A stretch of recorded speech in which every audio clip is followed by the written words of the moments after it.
Ég ort með tveimur tröttum get, ef tungan ekki rotnar, úr afturparti flengist fret, sem fyrri partinn botnar. Þetta glæný vísa eftir Káin, sem hann orti í gegnum mig. Það eru 20 nýjar vísur eftir Káin í þessari bók. Ég heiti Hallgrímur Helgason og þetta eru 60 kíló af sunnudögum.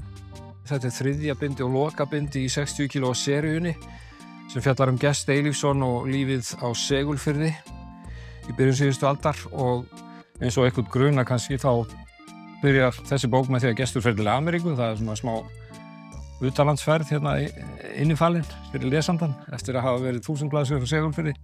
Síðan kemur hann aftur heim og þá byrjar þessi verkalýðsbarátta og þessi miklu átök sem það í samfélaginu þar og pólitísku átök, og þau voru algjörlega upp á líf og dauða og Gestur sogast inn í þessi átök og við sjáum bara til hvernig hann fer út úr þeim. En þetta var í rauninni miklu grimmari veruleiki, grimmari átök en við eigum að venjast í dag í pólitíkinni. Þetta er lokabókin í 60 kílóa sögunni. Ég byrjaði að skrifa fyrsta bindið, 60 kílóa sólskinni, í ársbyrjun 2016 og nú eru komið 3 bindið, 1600 blaðsíður í þessum síldarheimi, 1600 blaðsíður Gest Eilífsson og fólkið hans á Segulfirði, og fólk að spyrja mig hvort það sé ekki erfitt að kveðja hann.